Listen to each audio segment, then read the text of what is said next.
How to leave product reviews on Amazon. Want to share your experience with the product? This guide shows you how to leave product reviews on Amazon so you can help the other shoppers. First, open the Amazon Shopping app and go to the main menu. Tap on your orders to see a list of all your recent orders.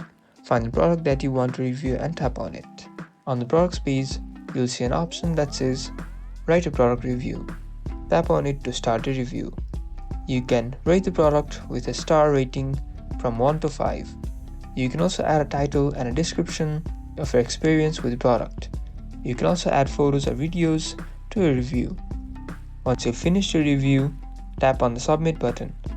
Your review will be published on the products page, and the other shoppers will be able to see it. It is a great way to help other shoppers to make an informed decision about the product. You now know how to leave a review on a product.